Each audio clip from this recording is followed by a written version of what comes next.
Cantor 3e. A todo esto, todavía no hemos intentado definir una clase o un conjunto. Posiblemente, como Russell mantuvo en 1912, no es necesario hacer esto para tener una clara concepción de la teoría de Cantor, o para que la teoría sea congruente consigo misma, que ya es bastante exigencia para cualquier teoría matemática. De todos modos, la actual discusión parece requerir que se dé alguna definición clara y consecuente. La siguiente se ha considerado satisfactoria. Un conjunto se caracteriza por tres cualidades. Contiene todas las cosas a las cuales pertenece una cierta propiedad definida. Por ejemplo, el color, el volumen, el gusto. Ninguna cosa que no tenga esa propiedad pertenece al conjunto. Cada cosa del conjunto es reconocible como esa cosa, y como diferente de cualquier otra de las cosas del conjunto. Brevemente, cada cosa del conjunto tiene una individualidad reconocible permanente. El mismo conjunto se debe considerar como un todo. Esta definición podrá ser demasiado drástica para su uso.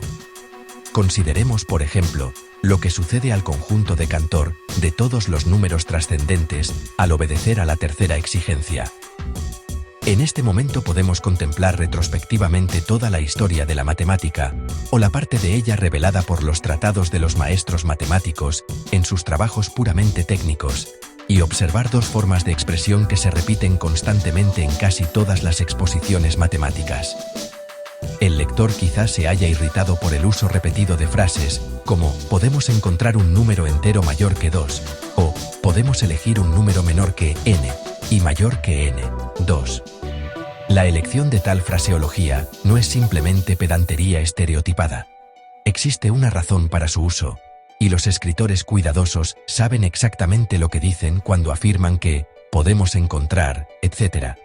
Dichos autores quieren decir que pueden hacer lo que dicen. Frente a esta frase, se halla otra que se repite una y otra vez en los trabajos matemáticos: existe. Por ejemplo, algunos dicen existe un número mayor que 2, o existe un número menor que y mayor que n, 2. El uso de tal fraseología tiene lugar, sin duda, en el credo que Kronecker consideró insostenible, a no ser como es natural, que la existencia sea demostrada por una construcción. La existencia no está probada para los conjuntos, como han sido definidas antes, que aparecen en la teoría de Cantor. Estas dos formas de hablar divide a los matemáticos en dos tipos. Los que dicen «nosotros podemos» creen, posiblemente de un modo subconsciente, que la matemática es una invención puramente humana. Los hombres que dicen «existe» creen que la matemática tiene una existencia extrahumana por sí misma y que nosotros simplemente actuamos sobre las verdades eternas de la matemática en nuestro viaje por la vida, en la misma forma como un hombre que pasa por Tina ciudad atraviesa cierto número de calles con cuya construcción no tiene nada que ver. Los teólogos son hombres que dicen existe. Los escépticos prudentes son en su mayor parte hombres que dicen nosotros. Existe una infinidad de números pares o de primos, dicen los abogados de la existencia extrahumana. Los construimos, dice Kronecker, y los hombres que afirman nosotros. En un famoso ejemplo del Nuevo Testamento, puede verse que la distinción no es en modo alguno superficial. Cristo afirma que el Padre existe. Felipe pregunta, «Muéstranos al Padre y ello nos bastará». La teoría de Cantor está cercana a los partidarios de la existencia. Es posible que la pasión de Cantor por la teología haya determinado su fidelidad. De ser así, tendríamos también que explicarnos por qué Kronecker, conocedor también de la teología cristiana, fue rabiosamente un hombre del tipo «nosotros». Un ejemplo muy notable e importante del modo existencia de considerar la teoría de conjuntos proporciona el postulado de Zermelo, enunciado 1904. Para todo conjunto M, cuyos elementos son conjuntos P, es decir, M es un conjunto de conjuntos o una clase de clases, no estando vacías y no superponiéndose los conjuntos, ninguno de los dos contiene elementos comunes, existe al menos un conjunto N, que contiene precisamente un elemento de cada uno de los conjuntos P que constituyen M. Comparando este concepto con la definición antes dada de un conjunto o clase, se observará que los hombres nosotros no consideran el postulado evidente por sí mismo, Si el conjunto M consiste, por así decir, en una infinidad de segmentos lineales que no se superponen. Aunque el postulado parece bastante razonable, los intentos para probarlo han fracasado. Es de considerable importancia en todas las cuestiones relacionadas con la continuidad. Unas palabras acerca de cómo este postulado llegó a ser introducido en la matemática plantearán otros problemas no resueltos de la teoría de Cantor. Una serie de cosas contables diferentes, como todos los ladrillos de una pared, se puede ordenar fácilmente.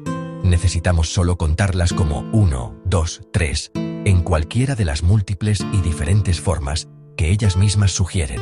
Pero, ¿cómo ordenar todos los puntos de una línea recta? No pueden ser contados como 1, 2, 3.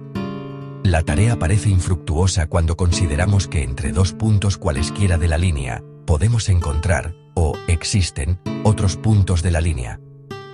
Si cada vez que contamos dos ladrillos adyacentes surge otro entre ellos, en la pared, nuestra cuenta se hará confusa.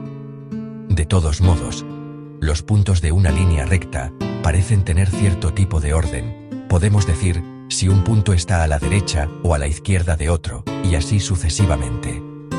Los intentos para ordenar los puntos de una línea no han dado buen resultado. Zermelo propuso su postulado como un medio para hacer el ensayo más fácil, pero no ha sido aceptado de un modo general como una suposición razonable o como un procedimiento de uso seguro. La teoría de Cantor contiene aún más cuestiones acerca del infinito actual y de la aritmética de los números transfinitos, infinitos, que las que aquí hemos indicado. Pero como la teoría está aún en la fase de discusión, podemos seguir adelante considerándola como un enigma. ¿Existe o podemos construir un conjunto infinito que no es semejante, en el sentido técnico del apareo 1 a 1, al conjunto de todos los enteros racionales positivos, ni de todos los puntos de una línea? La respuesta no se conoce. Cantor murió en un hospital de enfermedades mentales en Halle, el 6 de enero de 1918, teniendo 73 años. Ya le habían sido concedidos múltiples honores y su obra había logrado ser reconocida. Hasta la antigua amargura contra Kronecker había sido olvidada. Fue, sin duda, una satisfacción para Cantor recordar que él y Kronecker se habían reconciliado, al menos superficialmente, algunos años antes de la muerte de Kronecker, ocurrida en 1891. Si Cantor viviera hoy podría estar orgulloso del movimiento que se ha producido hacia un pensamiento más riguroso en toda la matemática, del cual es ampliamente responsable por sus esfuerzos para colocar el análisis y el infinito sobre una base sólida. Contemplando retrospectivamente la larga lucha para precisar y hacer utilizable en matemática los conceptos de número real, continuidad, límite e infinito, vemos que Zenón y Eudoxio no están tan lejos de Weierstrass, Dedekind y Cantor, como podía suponerse pensando en los 24 o 25 siglos que separan la Alemania moderna de la antigua Grecia. No hay duda de que poseemos un concepto más claro de la naturaleza de las dificultades que nuestros predecesores tuvieron, debido a que vemos los mismos problemas no resueltos surgiendo con nuevos aspectos y en campos en que los antiguos jamás soñaron. Pero decir que hemos eliminado las antiguas dificultades es un error evidente. De todos modos, los resultados obtenidos significan un progreso mayor que el que nuestros predecesores pueden con justicia pretender haber logrado. Hemos calado más hondo, y hemos descubierto que algunas de las leyes, por ejemplo, las de la lógica aristotélica, que aceptaban en su razonamiento, pueden ser reemplazadas con ventaja por otras, puras convenciones, en nuestros ensayos, para relacionar nuestras experiencias. Como ya hemos dicho, la obra revolucionaria de Cantor dio el impulso inicial a nuestra actividad actual. Pero pronto se descubrió, 21 años antes de la muerte de Cantor, que esta revolución era demasiado revolucionaria, o no suficientemente revolucionaria. Esto último parece ser lo cierto. El primer brote de la contrarrevolución fue iniciado en 1897 por el matemático italiano Burali Forti, quien presentó una flagrante contradicción mediante el razonamiento del tipo usado por Cantor en su teoría de conjuntos infinito. Esta paradoja fue tan solo la primera de otras muchas, y como requeriría una larga explicación para hacerla inteligible, la sustituiremos por la de Russell, año 1908. Ya hemos mencionado a Frege, quien dio la definición de la clase de todas las clases, semejante a una clase dada, del número cardinal de la clase dada. Frege empleó muchos años intentando colocar la matemática de los números sobre una base lógicamente sólida. La obra de su vida es un Grundgesetze der Arithmetik, las leyes fundamentales de la aritmética, de la cual el primer volumen fue publicado en 1893 y el segundo en 1903. En esta obra se usa el concepto de conjunto. También se hace un abundante empleo de invectivas, más o menos sarcásticas, contra los manifiestos dislates y múltiples estupideces en que incurrieron los que antes se habían ocupado de los fundamentos de la aritmética. El segundo volumen termina con el siguiente párrafo. Un hombre de ciencia, es difícil que encuentre algo más indeseable que ver cómo se derrumban los cimientos cuando la obra está terminada. Me he visto en esta situación por una carta de Mr. Bertrand Russell, cuando la obra estaba casi en prensa. Russell comunicó a Frege su ingeniosa paradoja de el conjunto de todos los conjuntos que no son elementos de ellos mismos. ¿Es este conjunto un miembro de sí mismo? Ambas cuestiones pueden ser consideradas como falsas, meditando ligeramente sobre ellas. Sin embargo, Frege utilizó libremente el conjunto de todos los conjuntos. Se han propuesto muchas maneras para evadir o eliminar las contradicciones que comenzaron a explotar como una cortina de fuego sobre la teoría de Frege, de Dedekind, Cantor de los números reales, continuidad y el infinito. Frege, Cantor y Dedekind abandonaron el campo batidos y descorazonados. Russell propuso su principio del círculo vicioso como un remedio. Todo lo que englobe una colección no debe ser un miembro de la colección. Más tarde llevó adelante su axioma de reducibilidad, el cual, como ha sido prácticamente abandonado, no merece ser descubierto. Durante un tiempo, estos métodos para restaurar la teoría fueron brillantemente eficaces, salvo para los matemáticos alemanes que jamás tragaron la píldora.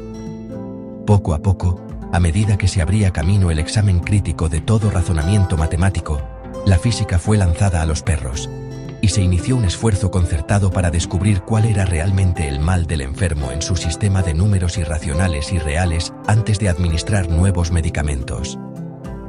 El actual esfuerzo para comprender nuestras dificultades se origina en la obra de David Hilbert, 1862-1942, de Göttingen, en 1899, y en la de L. E. J. Brouwer, 1881, de Ámsterdam, en 1912. Estos dos hombres y sus numerosos continuadores tienen la finalidad común de colocar el razonamiento matemático sobre una base sólida, aunque en diversos respectos sus métodos y filosofías estén en abierta oposición. Parece improbable que ambos puedan estar en posesión de la verdad, como cada uno de ellos parece creer. Hilbert se remontó a Grecia para la iniciación de su filosofía de la matemática. Resumiendo, el drama pitagórico de una serie de postulados rígida y completamente enunciados, de los cuales debería proceder por estricto razonamiento deductivo el argumento matemático, Hilbert hizo más preciso de que había sido entre los griegos el programa del desarrollo de la matemática, por postulados, y en 1899 apareció la primera edición de su obra sobre los fundamentos de la geometría. Una cosa exigía Hilbert, en la cual los griegos no parece que habían pensado, la de que los postulados propuestos para la geometría deberán ser congruentes entre sí, libres de contradicciones ocultas, internas. Obtener tal prueba para la geometría es mostrar que cualquier contradicción en la geometría desarrollada por medio de postulados implicaría una contradicción en la aritmética. El problema queda así desplazado para demostrar la coherencia de la aritmética, y así permanece actualmente. Una vez más interrogamos a la esfinge para que nos diga lo que es un número. Tanto Dedekind como Frege huyeron al infinito. Dedekind, con sus clases infinitas que definen los irracionales. Frege, con su clase de todas las clases semejante a una clase dada que define un número cardinal, para interpretar los números que deslumbraron a Pitágoras. Hilbert busca la respuesta en el infinito, que según cree, es necesario para una comprensión de lo finito. Subraya su creencia de que el cantorismo será definitivamente redimido del purgatorio, en el cual se agita ahora. La teoría de Cantor me parece el fruto más admirable de la mente matemática y una de las conquistas más preciosas de los procesos intelectuales del hombre. pero admite que las paradojas de Buraliforti, Russell y otros no han sido aún resueltas. Sin embargo, su fe está por encima de todas las dudas. Nadie nos expulsará del paraíso que Cantor ha creado para nosotros. Pero en este momento de exaltación aparece Brouwer, esgrimiendo en su mano derecha algo que parece una espada flameante. La persecución comienza. Dedekind, en el papel de Adán, y Cantor, disfrazado de Eva, miran temerosamente la salida bajo la hosca mirada del inflexible holandés. El método de los postulados para asegurar la libertad propuesto por Hilbert cumplirá, dice Brouwer, su fin, no producir contradicciones, pero no podrá lograrse de este modo nada que tenga valor matemático. Una teoría falsa que no se detiene por una contradicción no es por ello menos falsa. Lo mismo que un plan criminal que no esté frenado por un tribunal no es menos criminal. Las raíces de la objeción de Brouwer al placer criminal de sus opositores son algo nuevo, al menos en matemática. Brouwer objeta el uso ilimitado de la lógica aristotélica, particularmente al ocuparse de los conjuntos infinitos, y mantiene que tal lógica está llamada a producir contradicciones cuando se aplica a conjuntos que no pueden ser definitivamente construidos en el sentido de Kronecker. Debe darse una regla por la cual se puedan construir las cosas. El principio de exclusión del tercer término. Una cosa debe tener cierta propiedad o no debe tener esa propiedad. Por ejemplo, en la afirmación de que un número es primo o no es primo, solo puede usarse legítimamente cuando se aplica a conjuntos finitos. Aristóteles ideó su lógica como un conjunto de reglas para conjuntos finitos, basando su método sobre la experiencia humana, y no hay razón para suponer que una lógica que es adecuada para lo finito continuará produciendo resultados congruentes, no contradictorios, cuando se aplica al infinito. Tal modo de pensar parece suficientemente razonable cuando recordamos que la definición de un conjunto infinito subraya que una parte de un conjunto infinito puede contener precisamente tantas cosas como todo el conjunto, según hemos mencionado muchas veces.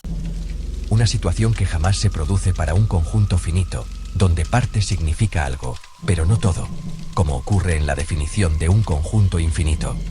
Aquí tenemos lo que algunos consideran la raíz de la dificultad en la teoría del infinito actual de Cantor. La definición de un conjunto, según se ha enunciado tiempo atrás, según la cual todas las cosas que tienen cierta cualidad están unidas para formar un conjunto, o clase, no es adecuada como base para la teoría cantoriana, en la que la definición no es constructiva, en el sentido de Kronecker, o supone una construcción que ningún mortal puede realizar. Brouwer pretende que el uso del principio de exclusión del tercer término en tal situación es, a lo sumo, una simple guía heurística para proposiciones que pueden ser verdaderas, pero que no es necesario que así ocurra, hasta cuando han sido deducidas por una rígida aplicación de la lógica aristotélica, y dice que numerosas falsas teorías, incluyendo la de Cantor, han sido erigidas sobre este gastado fundamento durante la pasada medio siglo. Tal revolución en los rudimentos del pensamiento matemático no podía dejar de ser combatida. El movimiento radical de Brouwer hacia la izquierda fue acelerado por un bramido de la derecha reaccionaria. Lo que Weil y Brouwer están haciendo, Brouwer es el jefe, Weil su acompañante en la revuelta, es seguir los pasos de Kronecker, decía Hilbert, el campeón del status quo. Están intentando restablecer la matemática, lanzando por la borda todo lo que no les agrada y dificulta su acción. El efecto es desmembrar nuestra ciencia y correr el riesgo de perder una gran parte de nuestro capital más valioso. Weil y Brouwer condenan los conceptos generales de números irracionales, de funciones, hasta de las funciones que se presentan en la teoría de números. Los números transfinitos de Cantor, etc., el teorema de que una serie infinita de enteros positivos tiene un mínimo, y hasta la ley de exclusión del tercer término, como por ejemplo la afirmación: existe solo un número finito de números primos, o existen infinitos. Trátase de teoremas y formas de racionamiento prohibidos, para ellos. Creo que lo mismo que Kronecker fue impotente para abolir los números irracionales, no menos impotentes resultarán los esfuerzos actuales. No. El programa de Brouwer no es una revolución, sino simplemente la repetición de un vano golpe de mano con antiguos métodos, pero que ha sido emprendido con mayor inteligencia y fracasará de modo manifiesto. En la actualidad, el Estado, la matemática, está perfectamente armado y fortalecido merced a los trabajos de Frege, Dedekind y Cantor. Los esfuerzos de Brouwer y Bale serán vanos. A esto, el bando contrario replica encogiéndose de hombros y continuando su gran y fundamentalmente nueva tarea de colocar la matemática, particularmente los fundamentos del análisis, sobre una base más firme que la que sirvió a los hombres de los últimos 2500 años, desde Pitágoras a Weierstrass. ¿Cómo será la matemática dentro de una generación, cuando, según esperamos, estas dificultades hayan desaparecido? Solo un profeta o el séptimo hijo de un profeta puede introducir su cabeza en el peligroso lazo corredizo de la predicción. Pero si existe una continuidad en la evolución de la matemática, y la mayoría de los observadores desapasionados creen que así es, la matemática del futuro será más amplia, más firme y con un contenido más rico que la que nuestros predecesores conocieron. A las controversias del pasado tercio de siglo se han añadido ya nuevos campos, incluyendo lógicas totalmente nuevas, al vasto dominio de la matemática, y lo nuevo está siendo rápidamente consolidado y coordinado con lo antiguo. Si podemos aventurar una predicción, diremos que lo que está por venir será más fresco, más joven en todos los respectos, y más cercano al pensamiento humano y a las necesidades humanas, más libre de apelar para su justificación a existencias extrahumanas. El espíritu de la matemática es eternamente joven. Como Cantor dijo, la esencia de la matemática reside en su libertad. La revolución presente es tan solo otra afirmación de esa libertad.